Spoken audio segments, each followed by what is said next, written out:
Isang magandang gabi po sa inyong lahat, mga minamahal naming tagapakinig.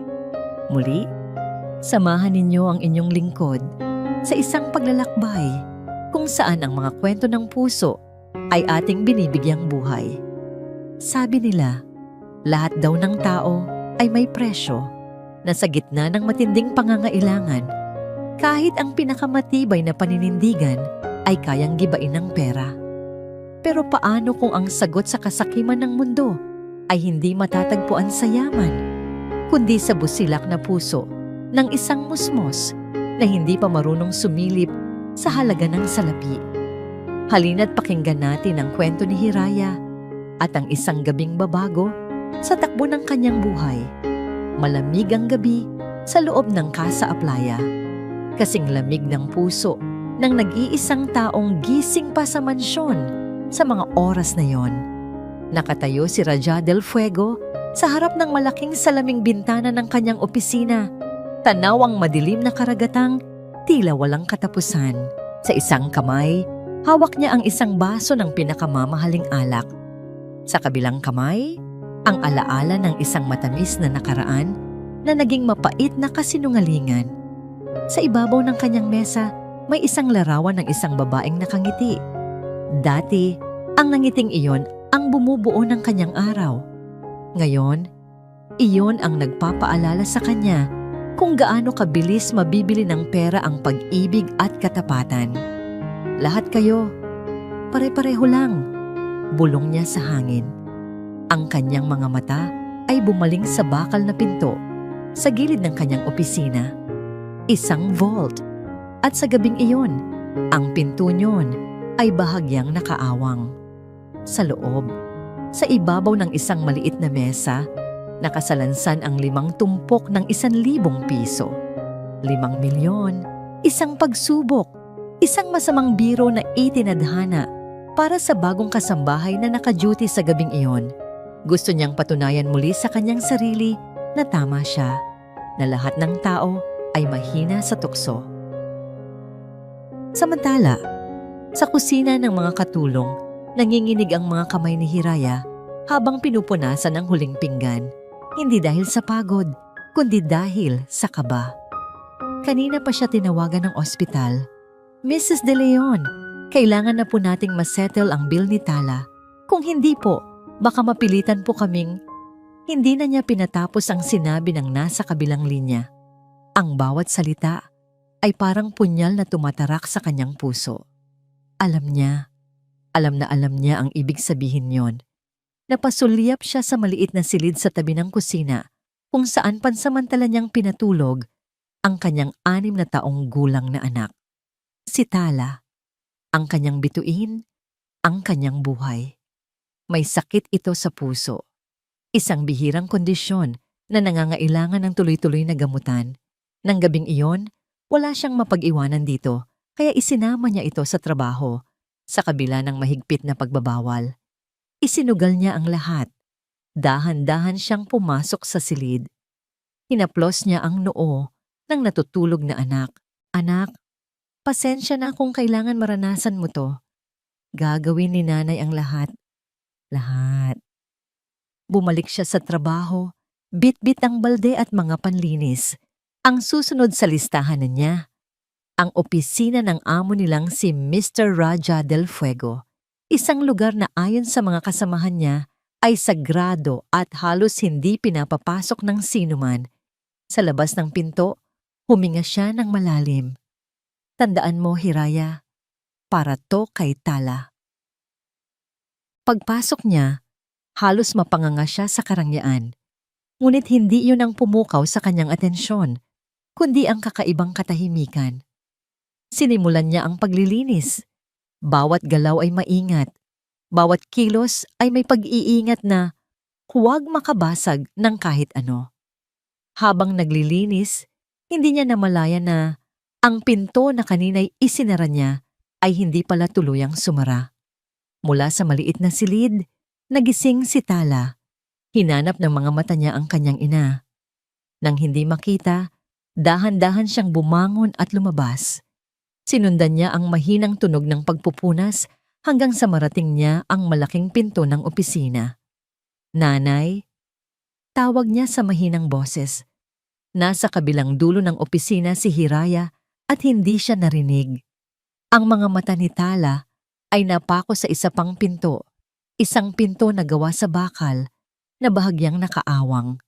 Dahil sa kanyang pagiging bata at mausisa, dahan-dahan siyang naglakad palapit doon sa kanyang sariling security room. Nakaupo si Raja sa harap ng napakaraming monitor. Ang kanyang mga mata ay matamang nakatutok sa isa, ang hidden camera sa loob ng kanyang opisina. Hinihintay niya ang sandali ng katotohanan. Nakita niya nang pumasok si Hiraya.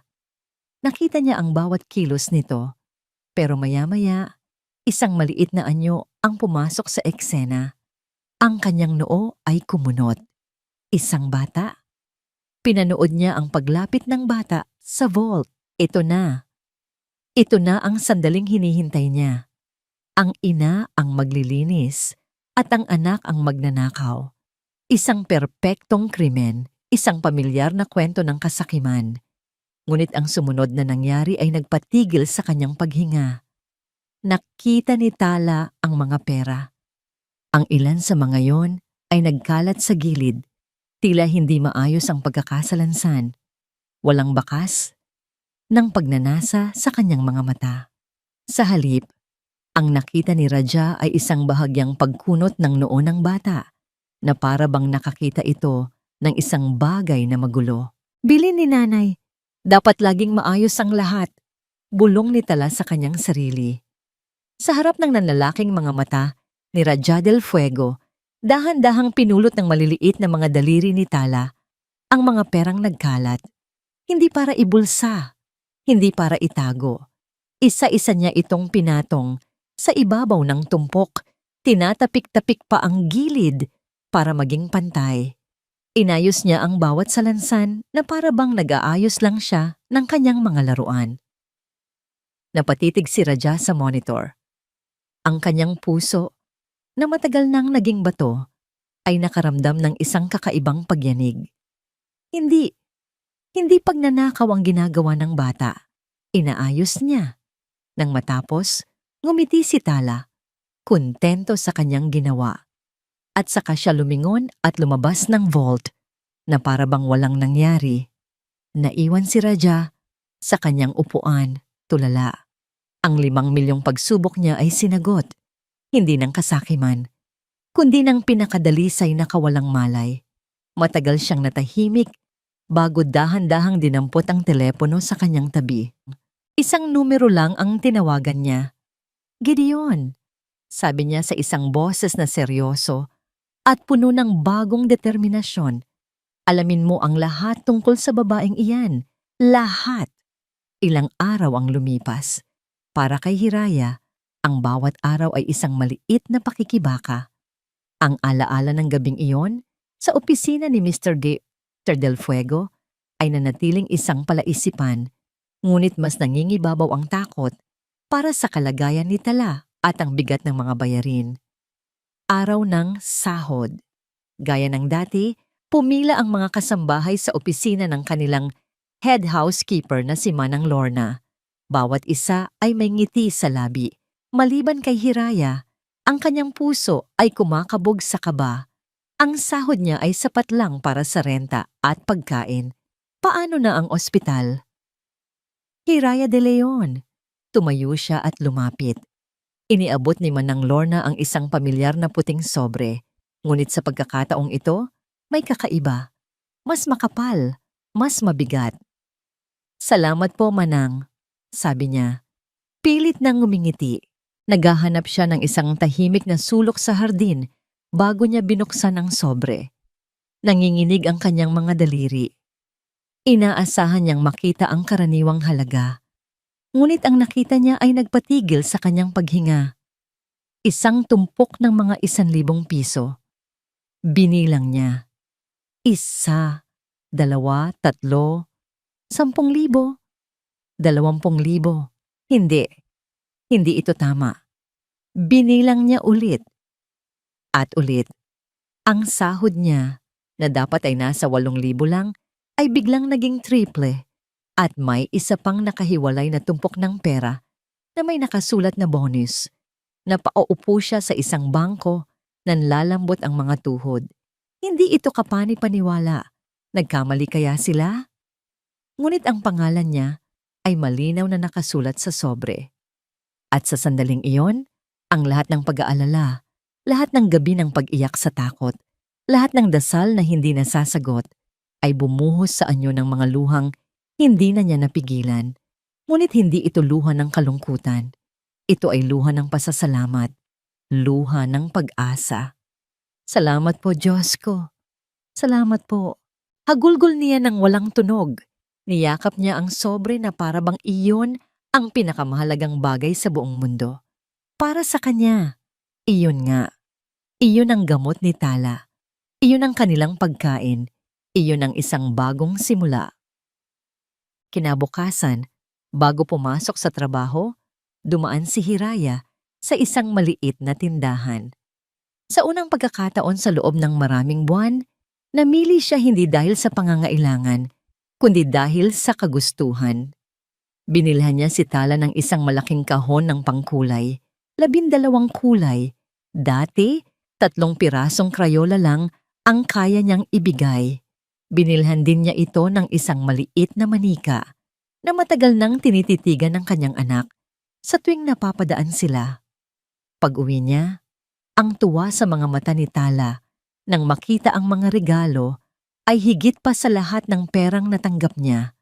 Ang halakhak ng kanyang anak habang yakap-yakap ang bagong manika ay musika sa kanyang pandinig. Sa gabing iyon, habang naglilinis sa mansyon, may kakaibang gaan sa kanyang puso. Ang bawat sulok na kanyang pinupunasan ay tila mas nagniningning. Ang pagod ay naroon pa rin. Ngunit ngayon, may kasama na itong pag-asa. Hindi niya alam kung sino ang dapat pasalamatan. Si Mr. Del Fuego ba? Imposible. Ang sabi-sabi ni hindi nito kilala ang pangalan ng mga katulong niya. Marahil ay nagkamali lang talaga ang accounting o marahil ay may himala pa rin talagang nangyayari. Sa ituktok ng Fuego Corp Holdings, ang hangin ay mas malamig, mas manipis. Si Marco Serrano, Vice President for Operations, ay tumayo sa labas ng opisina ni Raja Del Fuego.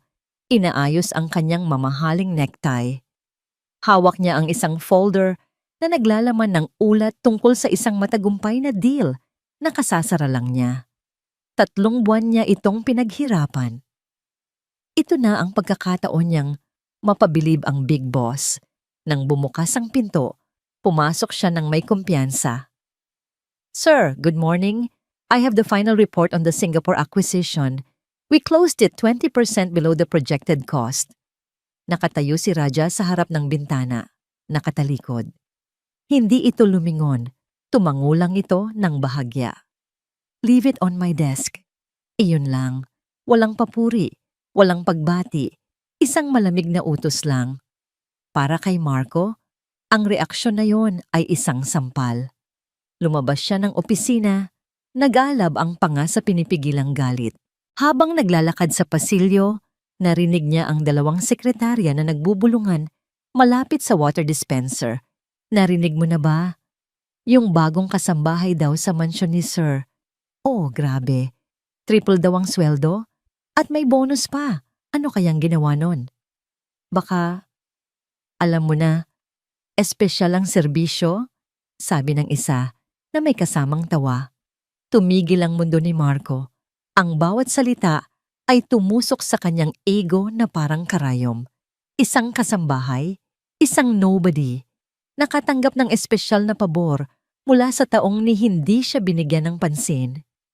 Ang inggit ay gumapang sa kanyang sistema na parang lason. Mabilis siyang bumalik sa kanyang sariling opisina, isang malawak na espasyo na may tanawin ng buong syudad. Ngunit sa sandaling iyon, parang nagiging masikip. Umupo siya sa kanyang leather chair at binuksan ang kanyang computer. Gamit ang kanyang access bilang VP, pinuntahan niya ang internal HR database ng Fuego Corp. Hinanap niya ang listahan ng mga tauhan sa mansyon. Lumitaw ang isang pangalan sa screen, katabi ng isang simpleng 2x2 picture. Isang babaeng may ordinaryong mukha, ngunit may mga matang tila may daladalang lungkot at determinasyon. Hiraya de Leon. Tinitigan niya ang pangalan at ang larawan. Ang galit at pagdududa ay nag-uunahan sa kanyang isipan. Ano ang mayroon sa babaeng ito? Isinara niya ang laptop ng may diin. Ang opisina ay binalot ng katahimikan, maliban sa mahinang bulong na lumabas sa kanyang mga labi. Isang katulong? Tignan natin kung hanggang kailan ang swerte mo, Hiraya de Leon. Ang inggit ay isang binhi. Kapag nadiligan ng pagdududa, ito ay tutubo at magiging isang halamang makamandag. Sa loob ng kanyang marangyang opisina, si Marco Serrano ay nakatitig sa monitor. At ang binhing iyon ay nagsisimula nang mag-ugat sa kanyang puso. Hindi niya matanggap. Isang simpleng katulong na binigyan ng pambihirang pabor habang siya na nagbuhos ng dugo at pawis para sa kumpanya ay tila hangin lang para kay Raja del Fuego. Tingnan natin kung ano ang espesyal sa'yo, bulong niya sa sarili. Muli niyang binuksan ang 201 file ni Hiraya de Leon. Sinuyod niya ang bawat detalye, naghahanap ng kahit anong butas, kahit anong dumi na pwede niyang gamitin laban dito. Educational attainment. High school graduate. Walang espesyal. Previous employment. Kasambahay. Waitress, factory worker. Mas lalong walang espesyal. Naiinis na napasandal si Marco sa kanyang upuan. Wala. Malinis ang record ng babae. Masyadong malinis, ngunit hindi siya sumuko. May isang seksyon pa siyang hindi tinitingnan ng maigi. Isang bahagi na karaniwang hindi pinapansin. Personal details and family background. Kinlik niya iyon. Lumitaw ang mga pangalan ng kanyang mga magulang. At sa ilalim niyon, ang pangalan ng kanyang asawa. Husband, Leonardo Leo de Leon. Status, deceased. Nagpatuloy ang kanyang mga mata sa pagbasa. Cause of death, workplace accident, former employer of spouse, Primex Construction. Sa isang iglap, tila huminto ang pag-ikot ng mundo ni Marco. Primex Construction. Biglang may umalingaw sa kanyang isipan. Isang alaalang matagal na niyang sinubukang ibaon sa limot. Isang alaalang binubuo ng tunog ng bumabagsak na bakal, sigawan, nagtatakbuhang mga tao, alikabok na bumabalot sa lahat, at isang puluong, isang lihim na pulong sa isang madilim na opisina kung saan ang pangalan ni Leo de Leon ay paulit-ulit na binanggit sa pabulong na tinig kasama ng mga salitang bayaran ng pamilya, walang testigo, isara ang kaso. Siya ang project manager noon. Siya ang nagbigay ng go signal na gumamit ng substandard na materyales para makatipid. Siya ang isa sa mga unang tumanggap ng tawag nang mangyari ang trahedya. Ang mga kamay ni Marco ay nagsimulang manginig. Ang pawis ay nanlamig sa kanyang noo. Si Hiraya, ang babaeng pinagseselosan niya, ay ang biyuda ng lalaking namatay dahil sa kanyang kapabayaan. Nabitawan niya ang hawak na mouse. Bumagsak ito sa mesa na may malakas na kalabog. Hindi ito pwede. Sa lahat ng tao sa mundo, bakit siya pa? At bakit dito pa sa teritoryo ni Raja del Fuego? Ang pagkakataon ay masyadong malaki para maging isang simpleng koinsidensya lang. Ang inggit na nararamdaman niya kanina ay biglang napalitan ng isang mas malakas, mas primal na emosyon. Takot. Purong takot. Ang pag-iral ni Hiraya sa mansyon, ang biglaang pabor na ibinibigay dito ni Raja, ay hindi na isang simpleng isyu ng selos sa trabaho. Ito ay isang bomba, isang multo mula sa kahapon na nagbabalik para singilin siya. Sa mansyon, walang kamalay-malay si Hiraya sa bagyong namumuo sa buhay niya. Para sa kanya, ang araw na yon ay magan. Habang nagpupunas ng mga muebles sa pasilyo, pasimple siyang tumawag kay Tala gamit ang lumang telepono. Anak, kumusta ka dyan kay Aling Nena? Okay lang po, nanay. Nagdrawing po ako ng star. Sabi po ni teacher, Ako daw po ang best mag-drawing. Napangiti si Hiraya. Talaga, anak? Siyempre, mana ka sa nanay eh. Ano kung gusto mong ulam mamaya pag uwi ko? Sinigang po. Yung maasim na maasim. Sige anak, ibili kita ng sangkap mamaya. I love you. I love you too, nanay. Hindi nila alam. Sa dulo ng pasilyo, papunta sa kanyang sariling silid, napatigil si Raja del Fuego. Narinig niya ang huling bahagi ng kanilang pag-uusap. Narinig niya ang lambing sa boses ni Hiraya at ang simpleng hiling ng anak nito. Sinigang. Isang pagkain ng ordinaryong tao. Isang bagay na matagal na niyang hindi natitikman. Nagpatuloy siya sa paglakad na para bang walang narinig. Ngunit pagdating niya sa kanyang silid, kinuha niya ang intercom. "Manang Lorna," sabi niya sa malamig na boses. "Yes, Sir Raja?" "Magpaluto ka ng sinigang para sa hapunan ng mga staff mamayang gabi. Siguraduhin mong masarap." "Po? Sinigang, sir? Sige po. Masusunod po." Binaba ni Raja ang intercom. Tumingin siya sa labas ng bintana.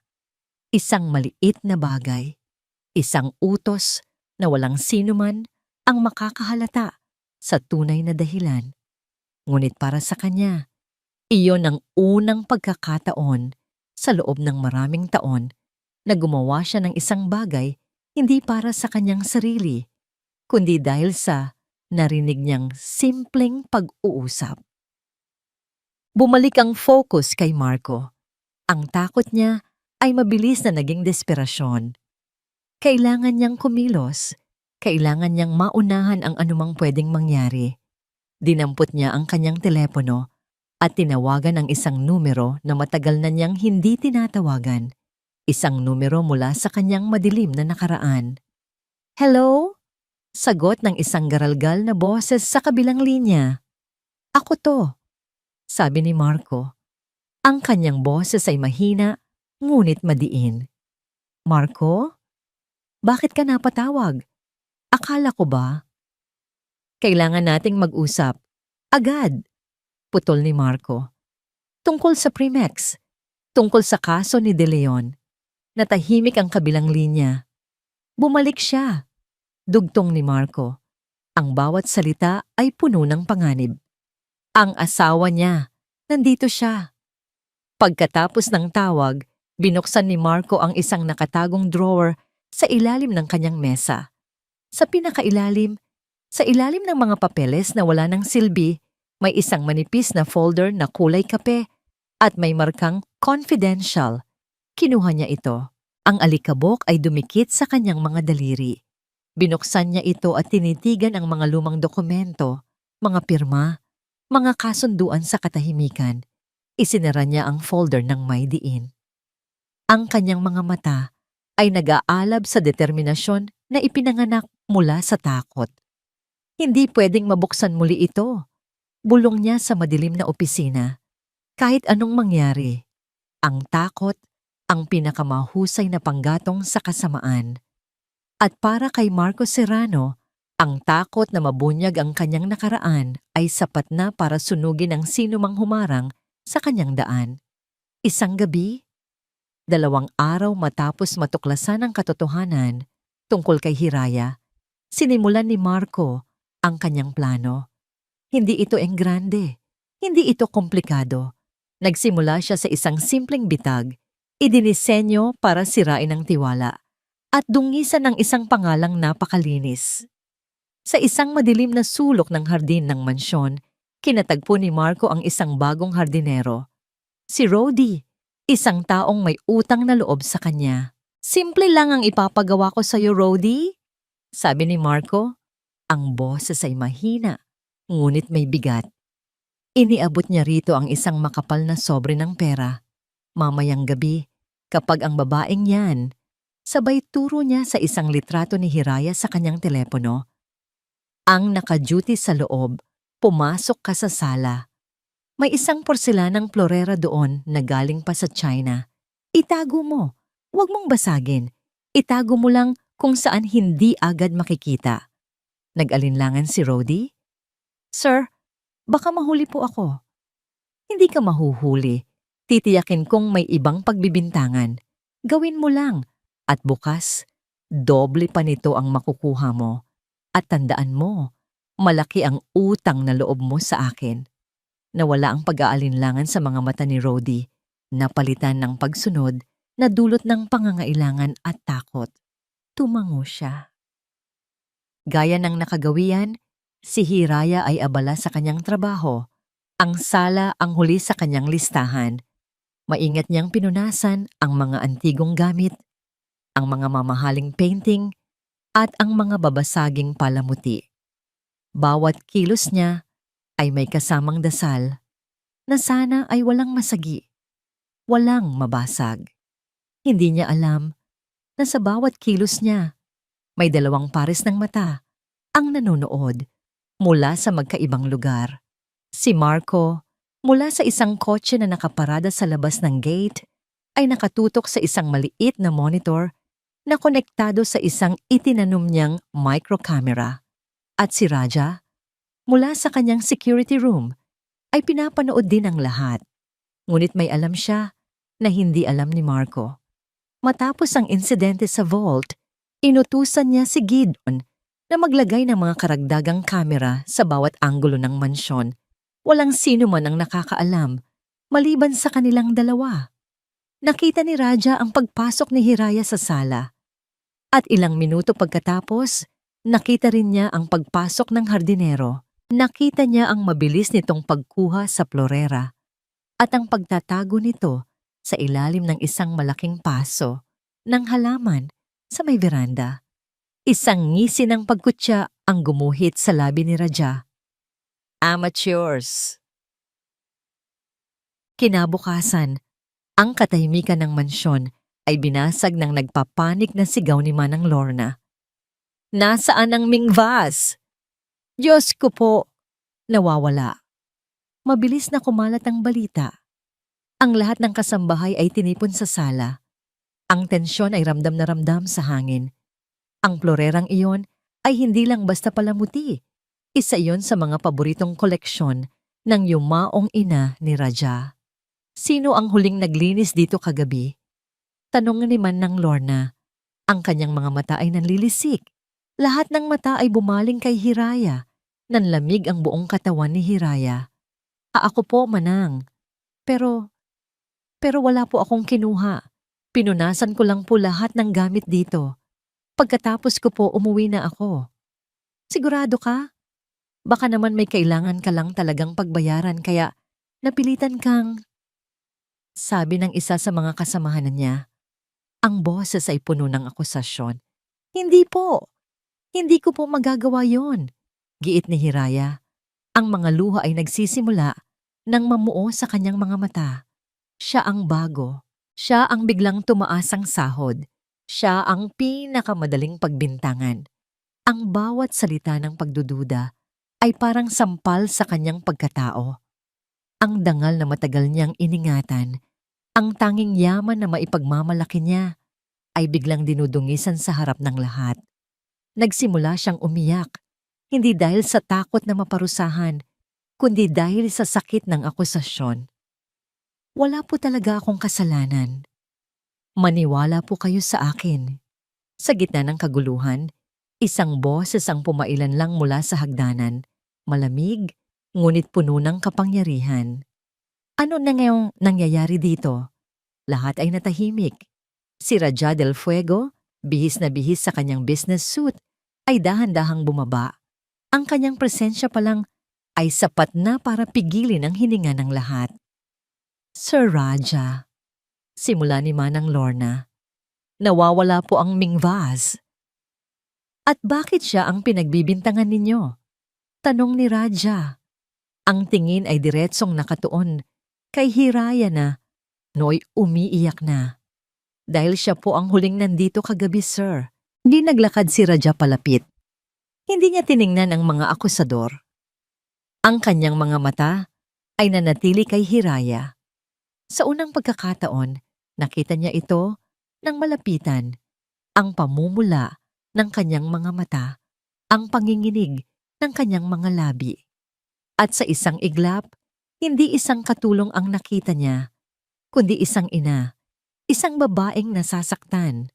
Bumaling siya kay Manang Lorna. Nawawala ka mo?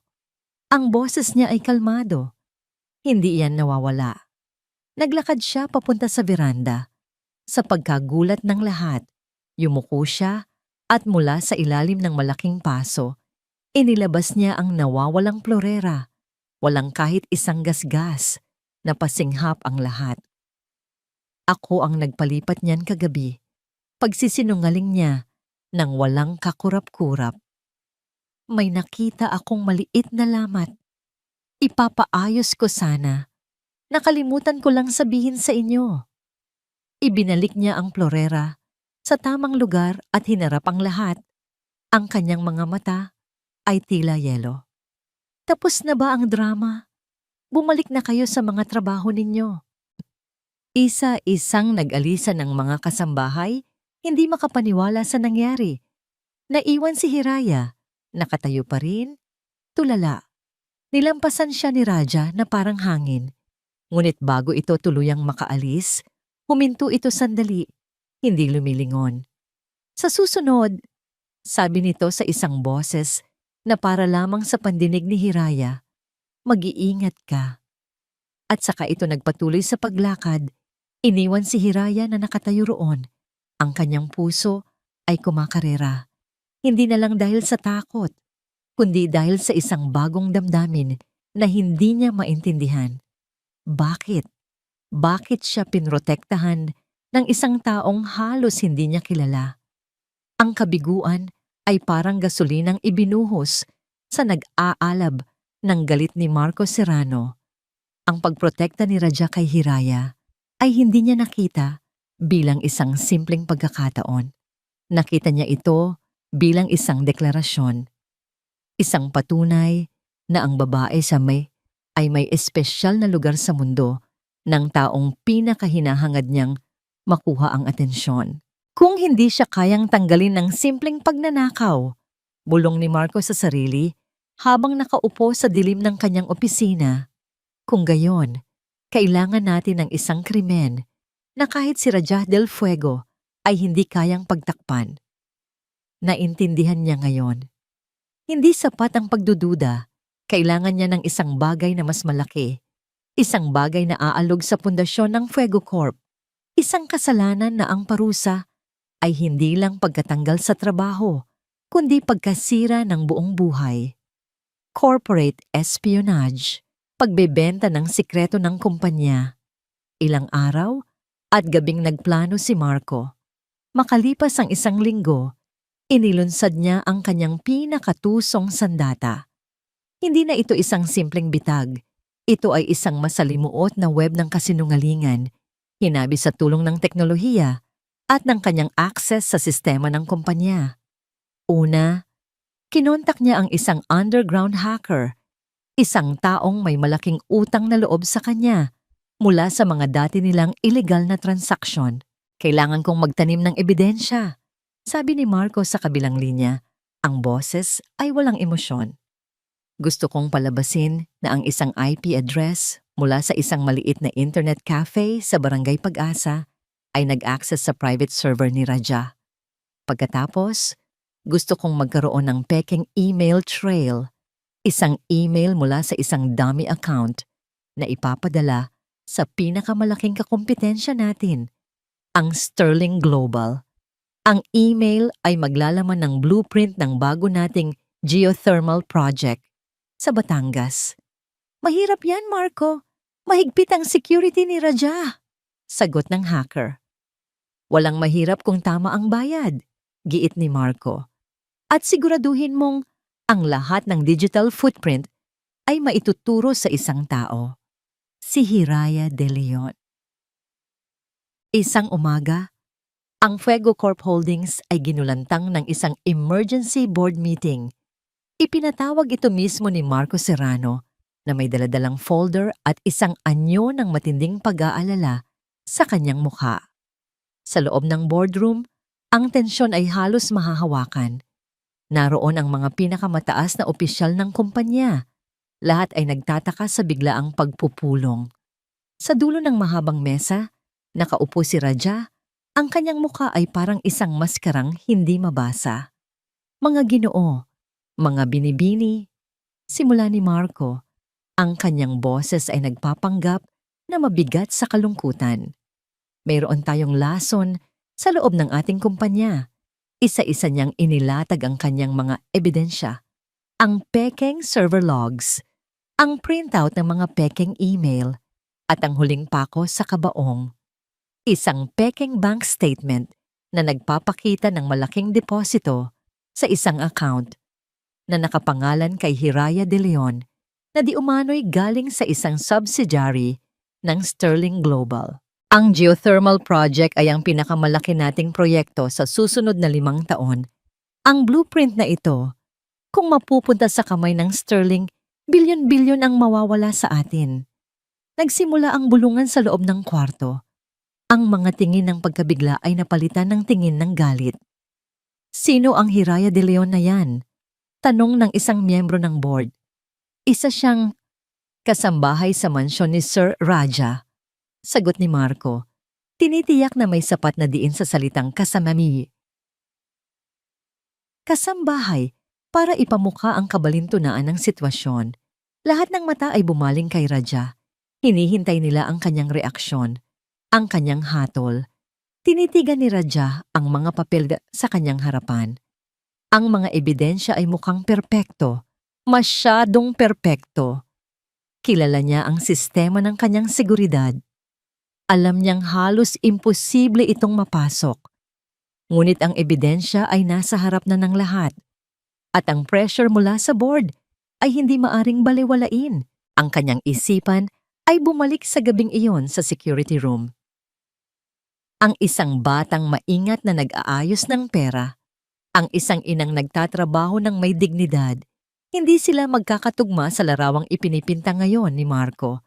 Ngunit bilang CEO, kailangan niyang kumilos base sa ebidensya, hindi sa pakiramdam. Tumayo siya. Ang katahimikan sa kwarto ay nakakabingi. Isuspendido si Hiraya de Leon, effective immediately. Sabi niya, ang kanyang boses ay malamig at walang bakas ng emosyon. Magkaroon ng full-blown investigation.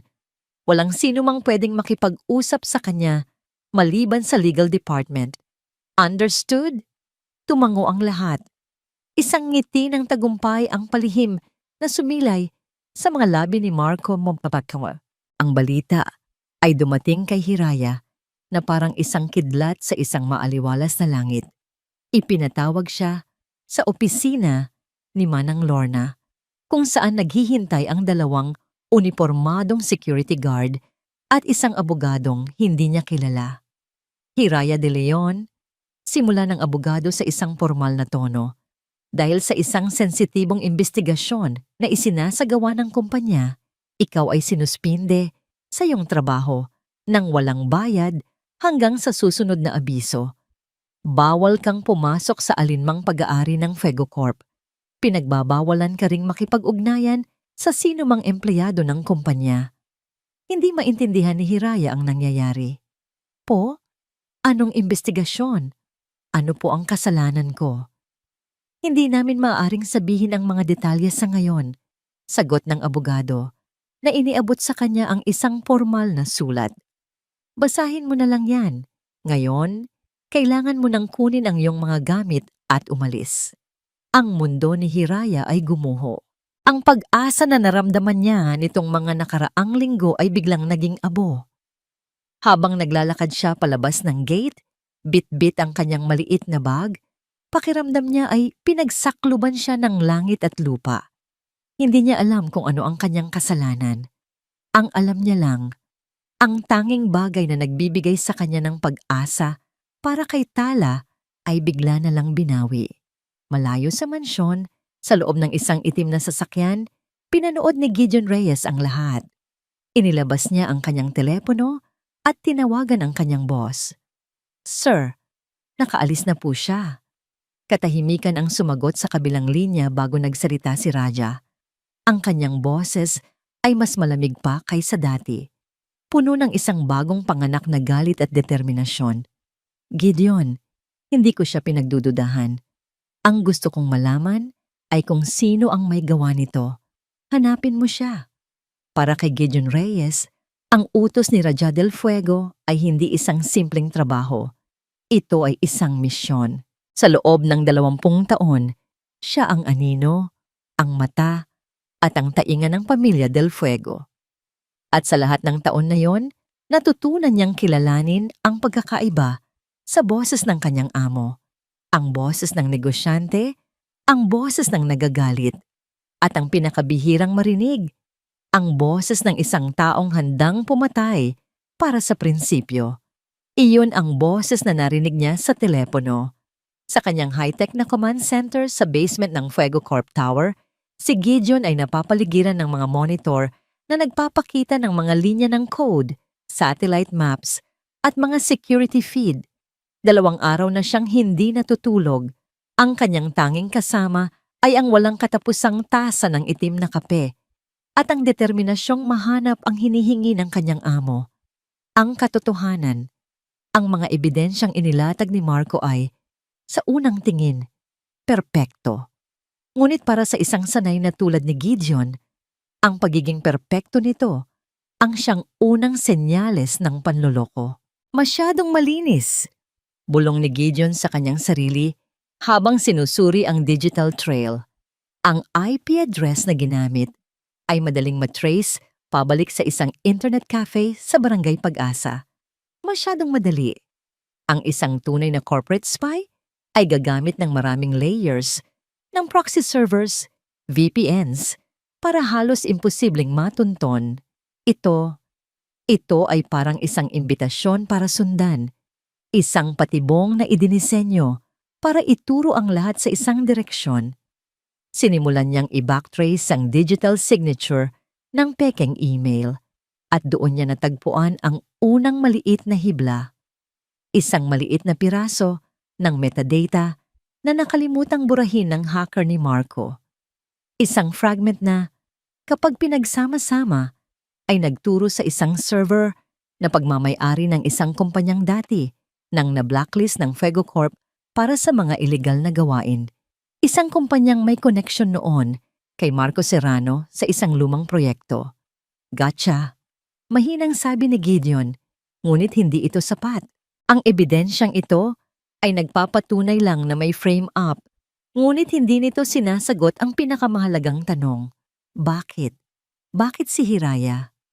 Ano ang motibo na magtutulak sa isang vice president na gumawa ng ganito kalaking gulo para lang masira ang isang hamak na kasambahay? Hindi ito tungkol sa selos sa trabaho. Masyadong malaki ang sugal. May mas malalim na dahilan.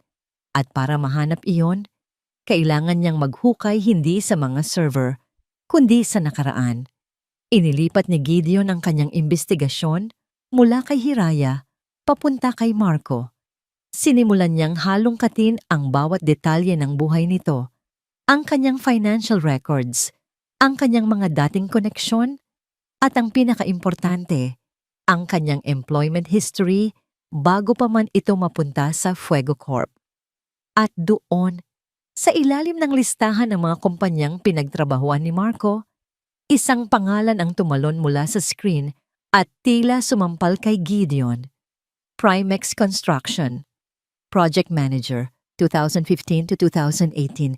Biglang may nag-iba sa paligid. Ang mga piraso ng puzzle na kanina ay magkakalayo ay nagsimulang maglapit sa isa't isa. Mabilis niyang binuksan ang isang search engine at tinype ang Primex Construction Accident 2017. Lumitaw ang ilang mga resulta. Karamihan ay mga maliliit na balita lang, mga artikulong tila sinadyang ibaon sa ilalim ng mas malalaking headline. Ngunit isa ang nakakuha ng kanyang pansin. Isang blog post mula sa isang maliit na community newspaper. Minor construction mishap in Primex site leaves 1 dead. Binuksan niya ang artikulo. At habang binabasa niya ang bawat salita, ang kanyang paghinga ay unti-unting bumibigat. Isang scaffolding ang bumagsak, isang construction worker ang nasawi. Ang pangalan ng biktima, Leonardo Leo. De Leon. Ang project manager na nagpahayag ng matinding kalungkutan at nangakong tutulungan ng pamilya. Marco Serrano, napasandal si Gideon sa kanyang upuan, nanlalaki ang mga mata sa katotohanang nabubuo sa kanyang harapan. Si Hiraya De Leon, ang byuda, ang multo ng nakaraan ni Marco. Ito na. Ito ang koneksyon. Hating gabi na nang kumatok si Gideon sa pinto ng opisina ni Raja sa mansyon. Pagpasok niya, nadatnan niya si Raja na nakatayo sa harap ng bintana, nakatingin sa karimlan. "Nahanap mo na?" tanong ni Raja, hindi lumilingon. "Opo, sir," sagot ni Gideon. Ang kanyang boses ay seryoso. "Nahanap ko na kung paano." Inilatag niya sa mesa ang mga dokumento. Ang technical data na nagpapatunay sa frame-up, ang mga bank transfer sa hacker. Tiningnan ito ni Raja. Ang kanyang mukha ay walang emosyon. Alam ko nang may nag-setup sa kanya. Ang tanong ko, Gideon, ay bakit? Ito na ang sandali. Huminga ng malalim si Gideon at inilapag ang huling piraso ng papel sa ibabaw ng mesa. Isang printout ng lumang artikulo. "Sir, hindi po ito tungkol sa selos o sa posisyon sa kumpanya. Ito po ay tungkol sa nakaraan." Itinuro niya ang pangalan sa papel.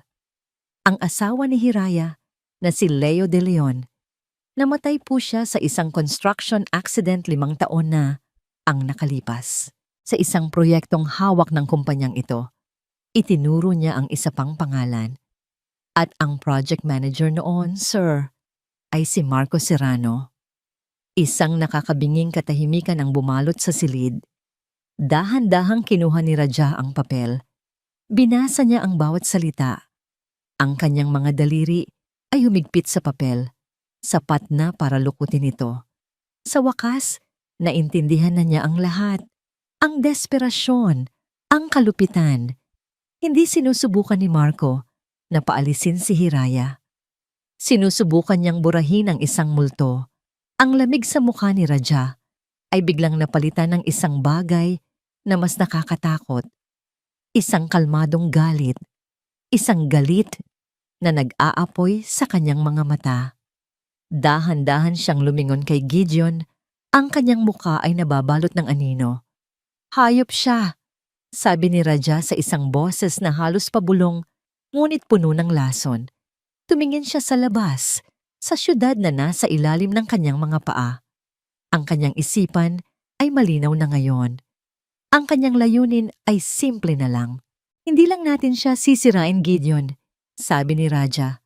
Ang kanyang boses ay kasing talim ng isang patalim. "Dudurugin natin siya."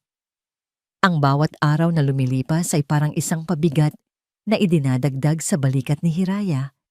Ang sulat ng suspension ay hindi lang isang papel. Ito ay isang pader na humaharang sa kanya mula sa mundo. Sa kanilang maliit na inuupahang kwarto sa Barangay Pag-asa, ang balita ng kanyang pagkasuspinde ay kumalat na parang apoy. Ang mga kapitbahay na dati bumabati sa kanya, nang may ngiti ay ngayoy tinitingnan siya na may kasamang pagdududa at panghuhusga. Ang mga bulungan ay sumusunod sa kanya sa tuwing siya'y lalabas para bumili ng tinapay. Siya yan, di ba? Yung natanggal sa trabaho sa mansyon. Nagnakaw daw. Pero malakas ang kapit kaya sinuspindi lang. Kawawa naman ang anak. Ano na lang ang magiging kinabukasan niyan? Ang bawat salita ay tumatagos sa kanyang puso na parang mga bubog. Ngunit ang pinakamasakit ay ang epekto nito sa kanyang anak. Isang hapon, umuwi si Tala mula sa paglalaro sa labas, umiiyak. "Nanay, ayaw na po nila akong kalaro. Sabi po nila, magnanakaw daw po kayo." Sa sandaling iyon, gumuho ang mundo ni Hiraya. Niyakap niya ang kanyang anak ng mahigpit, pinipigilan ang sariling mga luha. Paano niya ipapaliwanag sa isang bata ang isang kasalanang hindi naman niya ginawa? "Hindi totoo yun, anak," sabi niya. Ang boses ay nanginginig. Huwag kang maniniwala sa kanila, okay? Mahal na mahal ka ni nanay. Ngunit ang mga problema ay hindi nagtapos doon. Isang umaga, isang katok sa pinto ang sumalubong sa kanila. Ang may-ari ng apartment, isang matabang babae na may mataray na mukha, ang naroon. Hiraya, isang linggo ka nang delayed sa bayad. Narinig ko ang nangyari sa trabaho mo. Pasensya na, pero hindi ito charity. Bibigyan kita ng 3 araw para magbayad at umalis. Aling Martha, parang awa niyo na po. Pagmamakaawa ni Hiraya. Maghahanap po ako ng bagong trabaho. Bigyan niyo lang po ako ng kaunting panahon. Wala nang panahon-panahon. Kung wala kang pera, labas! Sabi ng babae bago isara ang pinto ng malakas. Naiwan si Hiraya na nakatayo roon, tulala. Ang mga pader ng kanyang munting mundo ay unti-unting gumuho. At ngayon, pakiramdam niya'y nababaon na siya sa ilalim. Sa kanyang desperasyon, sinubukan niyang tawagan ang opisina ng Fuego Corp. Sinubukan niyang hanapin si Manang Lorna, si Gideon, kahit sino, ngunit lahat ng tawag niya ay hinarang. Sinubukan niyang pumunta sa gate ng mansyon, ngunit hinarang siya ng mga gwardya. May utos po, ma'am. Bawal po kayong pumasok. Isang pangalan na lang ang naiisip niya. Ang taong minsan ay nagligtas sa kanya. Si Mr. Raja del Fuego. Ngunit sino ba siya para umasa? Isa lang siyang kasambahay. Bakit siya tutulungan ng isang bilyonaryo? At ayaw niyang maging pabigat. Ang lalaking iyon, sa kabila ng pagiging masungit, ay ang tanging taong nagpakita sa kanya ng kabutihan sa lugar na yon. Ang huling bagay na gusto niyang gawin ay ang idamay ito sa kanyang problema. Gabi na. Umuulan ng malakas sa labas na tila nakikidalamhati sa kanyang nararamdaman. Nakaupo si Hiraya sa sahig ng kanilang halos wala nang lamang kwarto. Sa tabi niya, mahimbing na natutulog si Tala.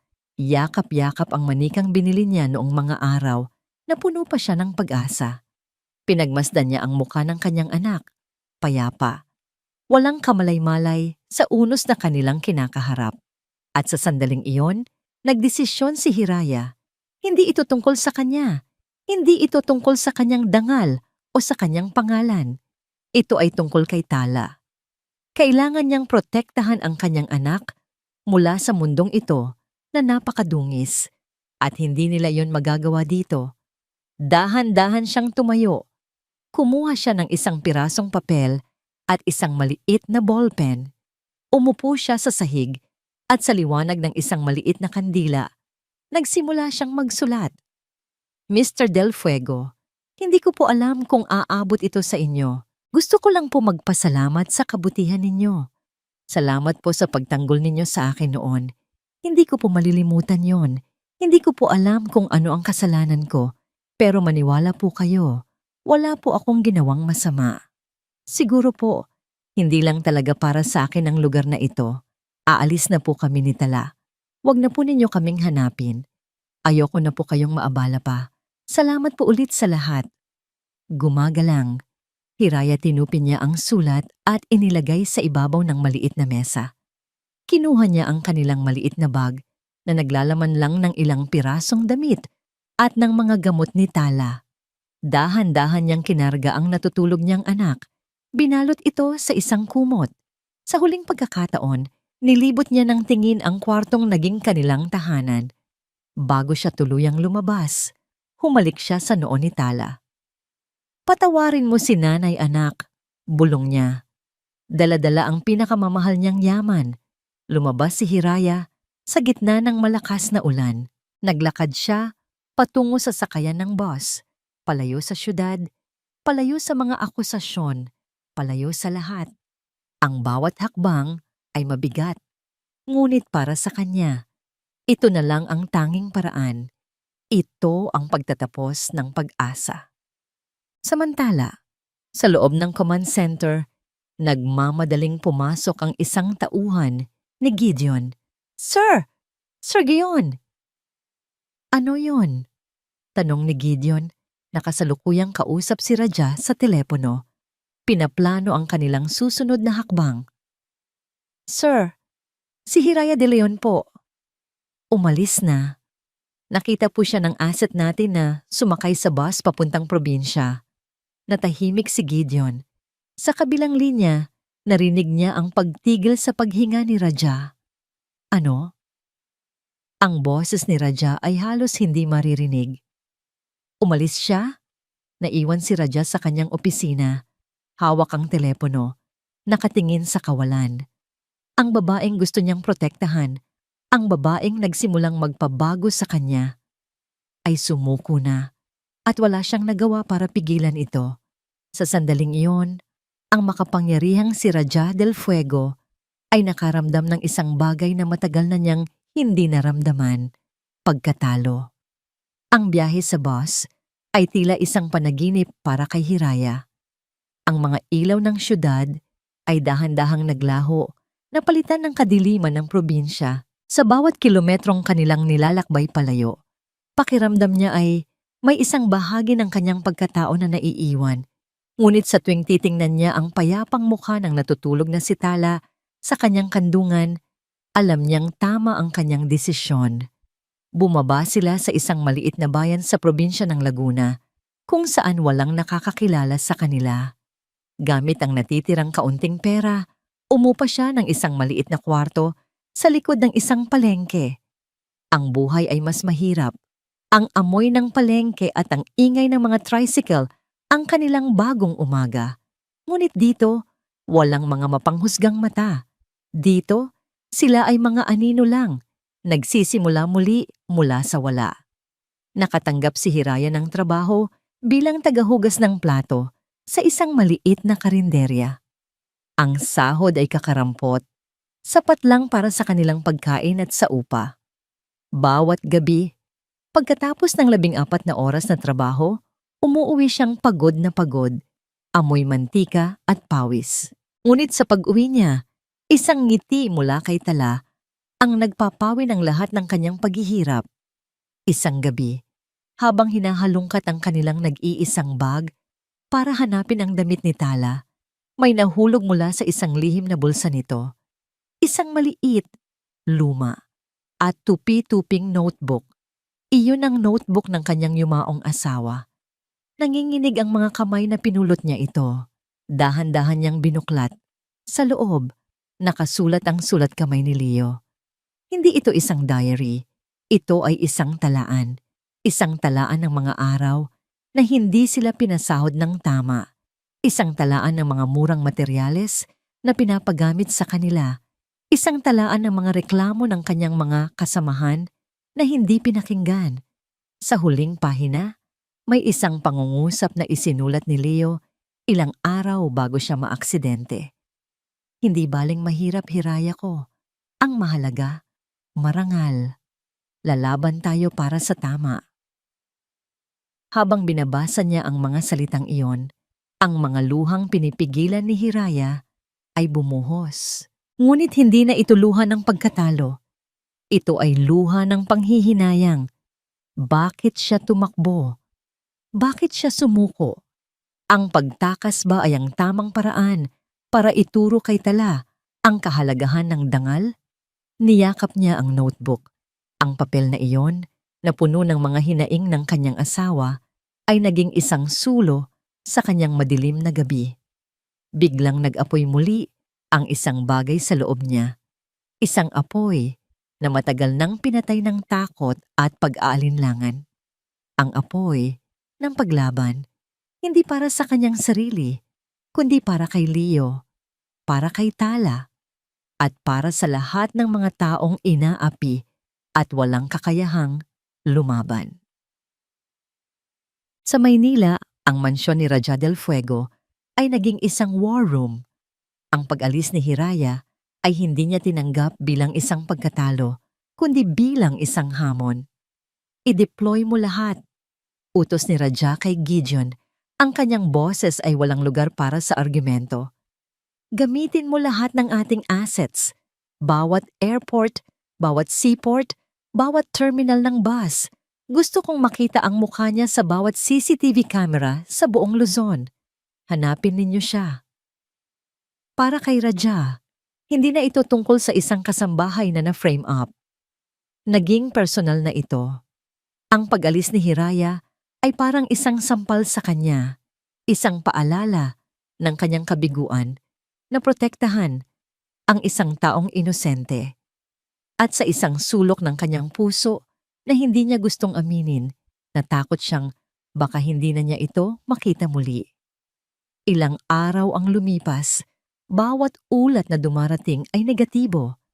Tila naglaho na parang bula si Hiraya. Ngunit hindi sumuko si Raja. Araw-araw, tinatawagan niya si Gideon. Any news? At araw-araw pareho ang sagot. Wala pa po, sir. Pero malapit na po tayo. Hanggang sa isang hapon. Sir, sabi ni Gideon sa telepono, may bagong sigla sa kanyang boses. Mayroon na po tayong lead. Isang transaction sa isang money transfer service sa isang maliit na bayan sa Laguna. Isang maliit na halaga, pinadala sa isang klinik para sa pambayad ng gamot. Ang pangalan ng pasyente? Tala de Leon. Ang nagpadala, Hiraya de Leon. Sa unang pagkakataon sa loob ng maraming araw, isang bahagyang ngiti ang gumuhit sa mga labi ni Raha. Good. Huwag niyo muna siyang lapitan. Ipadala mo ang pinakamagaling mong tao para bantayan lang siya. I need to know she's safe. Kinabukasan sa karinderya kung saan nagtatrabaho si Hiraya, isang pamilyar na anyo ang pumasok. Si Gideon Reyes, nakasuot ng simpleng polo shirt at maong, umupo sa isang sulok at umorder ng kape. Pinanood niya si Hiraya mula sa malayo. Nakita niya ang pagod sa mga mata nito, ngunit nakita rin niya ang isang bagong tigas, isang bagong determinasyon habang ginagawa nito ang kanyang trabaho. Nang mag-isa na lang si Hiraya sa labas, nag-aayos ng mga upuan, dahan-dahan siyang lumapit. Hiraya. Nagulat si Hiraya at napalingon. Ang pagkabigla ay malinaw sa kanyang mukha nang makilala niya ang security consultant ni Mr. Del Fuego. Paano niyo po ako nahanap? Hindi mahalaga yan, sabi ni Gideon. Ang kanyang mukha ay seryoso. Ang mahalaga, pinapahanap ka ni Mr. Del Fuego. Bakit po? Tanong ni Hiraya. Ang puso ay nagsimulang kumabog. Para po ba isampa na ang kaso sa akin? Umiling si Gideon. Kinuha niya ang kanyang telepono, pinindot ang isang numero, at iniabot ito kay Hiraya. Siya ang kausapin mo. Nag-aalangan man, kinuha ni Hiraya ang telepono at inilagay sa kanyang tainga. Hello? Isang boses ang sumagot mula sa kabilang linya. Isang boses na pamilyar, malakas, at sa pagkakataong ito, puno ng isang bagay na hindi niya pa naririnig dati, isang bakas ng kaluwagan. Hiraya, sabi ni Raja del Fuego, pumalik ka. Oras na para lumaban. Ang biyahe pabalik sa Maynila ay ibang-iba sa pag-alis ni Hiraya. Kung dati puno siya ng takot at kawalan ng pag-asa, ngayon, sa tabi niya sa loob ng isang marangyang itim na sasakyan, ang kanyang puso ay puno ng determinasyon. Ang notebook ni Leo ay nasa kanyang bag, isang sandata, at ang boses ni Raja sa telepono ay ang kanyang naging pangako. Kinabukasan, ang boardroom ng Fuego Corp Holdings ay muling napuno ng mga pinakamataas na opisyal. Ngunit sa pagkakataong ito, may mga bagong mukha. Ilang piling miyembro ng media at mga abogado ay naroroon, nagbibigay ng kakaibang bigat sa atmosfera. Pumasok si Marco Serrano sa kwarto na may ngiti sa labi. Para sa kanya, tapos na ang laro. Ang pagpupulong na ito ayon sa memo ay para sa final resolution ng kaso ng corporate espionage. Ito na ang araw ng kanyang ganap na tagumpay. Umupo siya sa kanyang karaniwang pwesto, malapit sa kanang kamay ng CEO. Ngunit bago pa man siya magsimula, ang malaking pinto ng boardroom ay muling bumukas. Lahat ay napatingin. Mula sa pinto, pumasok si Raja del Fuego. Ngunit hindi siya nag-iisa. Sa tabi niya, naglalakad ng may taas noo, ay isang babaeng hindi nila inaasahan. Si Hiraya de Leon, Hindi na siya ang dating kasambahay na laging nakayuko. Nakasuot siya ng isang simpleng itim na bestida na ipinrovide ni Gideon. Ang kanyang buhok ay maayos na nakatali. Ngunit ang pinakamalaking pagbabago ay nasa kanyang mga mata. Wala na ang takot. Napalitan ito ng hindi matitinag na katatagan. Ang nangiti sa labi ni Marco ay naglaho na parang bula. Napalitan ito ng pagkabigla at isang malamig na kaba. Anong ginagawa ng babaeng ito dito? Good morning, bati ni Raja. Ang kanyang boses ay kalmado, ngunit may lamig na nagpatindig ng balahibo sa lahat. Salamat sa pagdating ninyo. Let's get straight to the point. Ikinumpas ni Raja ang kanyang kamay. Si Gideon, na nakatayo sa gilid, ay pinindot ang isang remote. Ang malaking screen sa likod ng conference table ay biglang umilaw. Nitong mga nakaraang linggo, pagpapatuloy ni Raja, ang kumpanyang ito ay naging biktima ng isang malaking paninira. Isang pekeng kaso ng corporate espionage na idinisenyo para sirain ang isang inosenteng tao. Lumingon si Raja kay Marco na ngayon ay namumutla na. Isang plano na isinagawa mismo ng ating Vice President, Mr. Marco Serrano. Nagsimula ang bulungan. Tumayo si Marco. This is absurd. Anong ebidensya mo, Raja? Ebidensya? Tanong ni Raja. Sa screen, lumitaw ang isang video. Isang video ng hacker ni Marco sa loob ng isang interrogation room habang isinasalaysay ang bawat detalye ng kanilang usapan, kabilang na ang bayarang nangyari. Nanlaki ang mga mata ni Marco. Pekeng video yan. Pwede niyong pekein ang kahit ano. Tama ka, Marco, sabi ni Raja. Gaya ng pagpeke mo sa mga server logs at email trail, lumipat ang imahe sa screen. Ipinapakita ang technical breakdown ng digital forensics team ni Gideon na malinaw na nagpapakita kung paano minanipula ang bawat ebidensya. Hindi na mapakali si Marco sa kanyang upuan. Ngunit hindi pa tapos si Raja. Pero ang tanong ay hindi paano. Ang tanong ay bakit? Bakit gagawin ng isang mataas na opisyal ang lahat ng ito para lang sirain ang isang kasambahay? Ang tingin ni Raja ay tila isang punyal na tumatarak kay Marco. At ang sagot, mga Ginoo, at binibini ay hindi matatagpuan sa kasalukuyan, kundi sa nakaraan. Sa hudyat ni Raja, tumayo si Hiraya. Ang lahat ng atensyon ay nasa kanya na ngayon.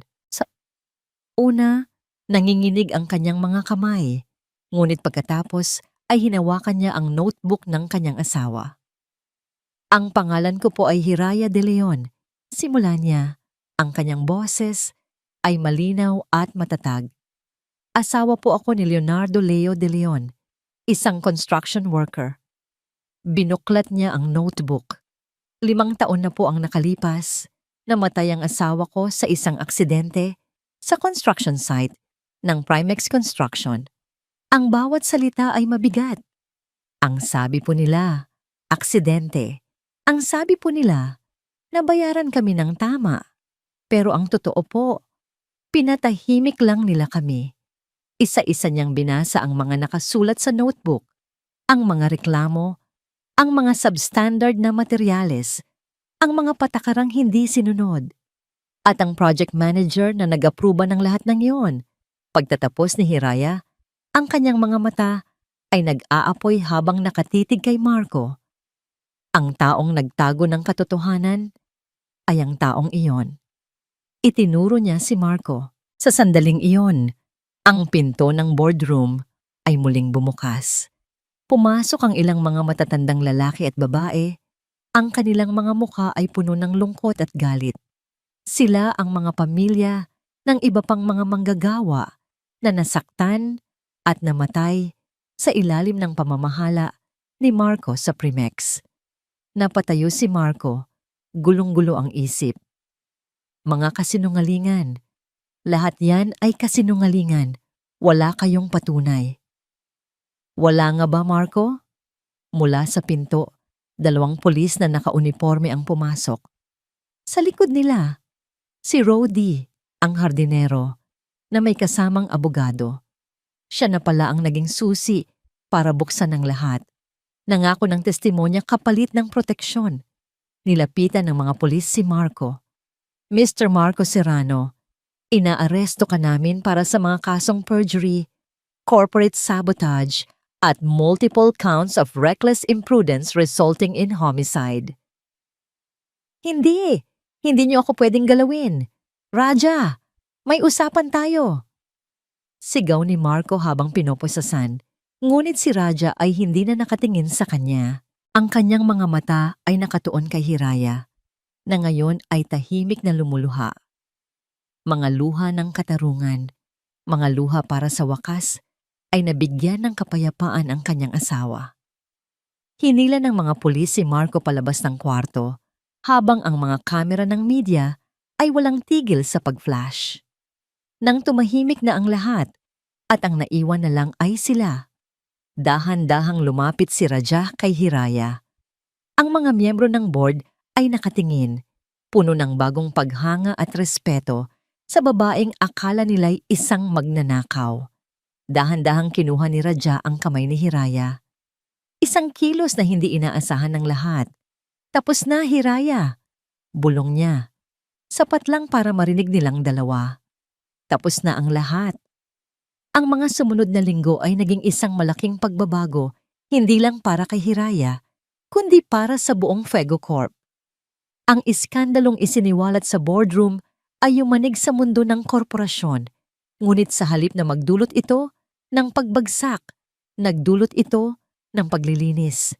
Sa utos ni Raja, isang malaking pondo ang itinatag, ang Leo de Leon Foundation, na nakalaan para tulungan ang mga pamilya ng mga manggagawang na abuso at na aksidente sa trabaho.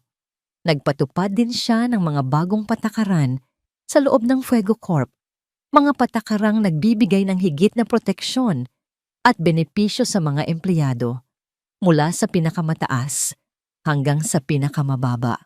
Isang hapon, ipinatawag ni Raja si Hiraya sa kanyang opisina, ang mismong opisina kung saan nagsimula ang lahat.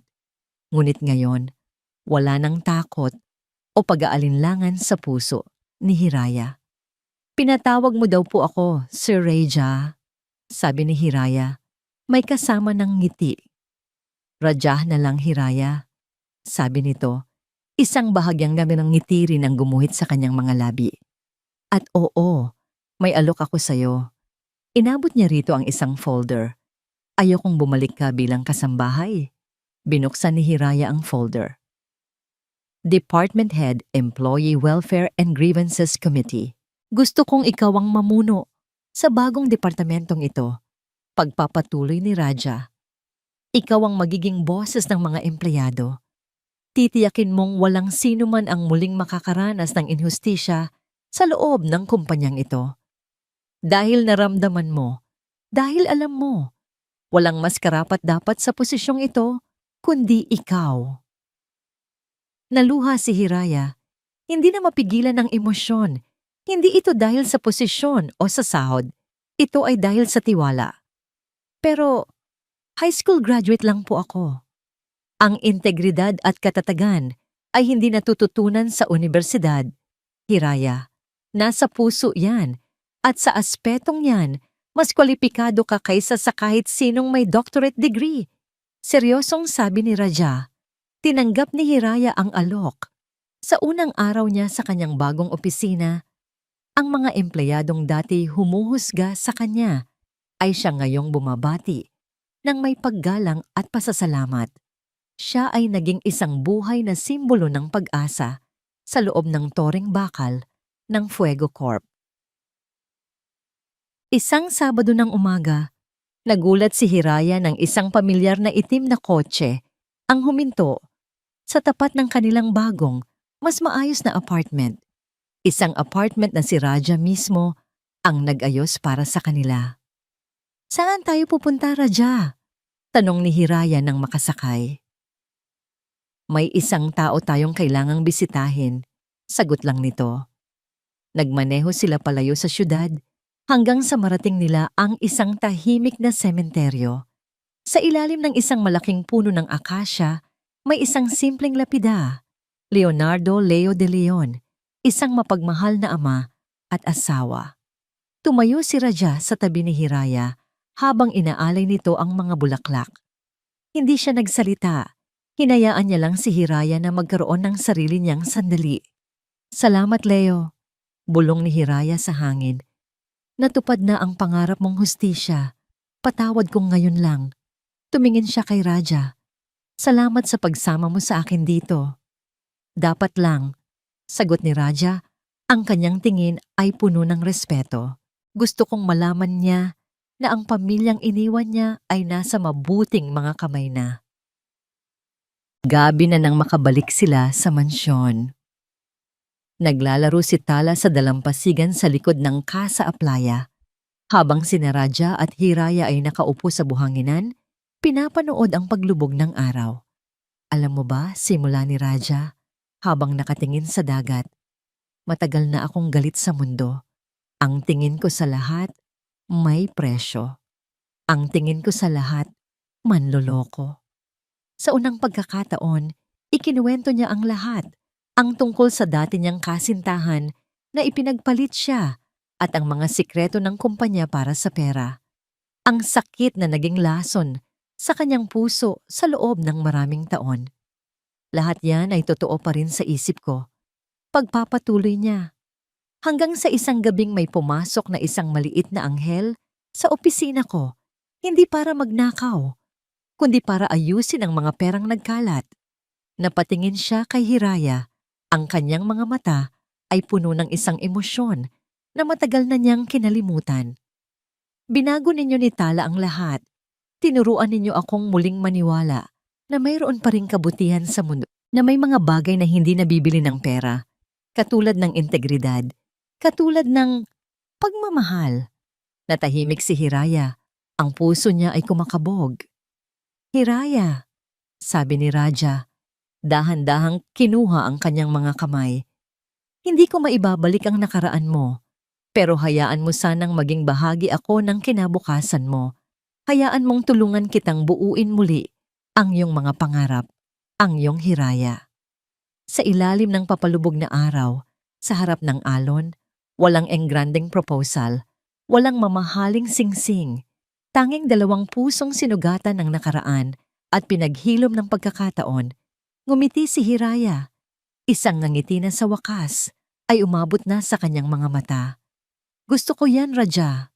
Mula sa malayo, tumakbo papalapit si Tala.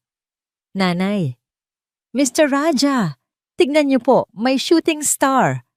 Tumayo sina Raja at Hiraya. Niyakap ni Raja ang mag-ina. At habang tinitingnan nila ang isang bituin na dumaan sa langit, 3 anino ang nabuo sa buhanginan. Hindi na hiwa-hiwalay, kundi isang buo. Ang anino ng isang bagong pamilya na binuo hindi ng dugo, kundi ng pag-asa, pagtitiwala, at isang pag-ibig na mas matatag kaysa sa anumang yaman sa mundo. Ang simula ng kanilang Hiraya. At dito po nagtatapos ang ating kwento. Isang kwentong nagpapatunay na ang tunay na kayamanan ay hindi nasusukat sa salapi, kundi sa tibay ng paninindigan at sa busilak na puso. Ang aral ng kwento. Sa gitna ng kadiliman ng pagdududa at kasakiman, ang isang maliit na ilaw ng kabutihan at integridad ay sapat na para baguhin ang lahat.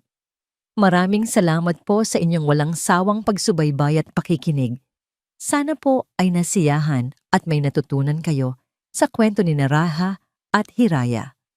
Ano pong masasabi ninyo sa ating kwento ngayong gabi?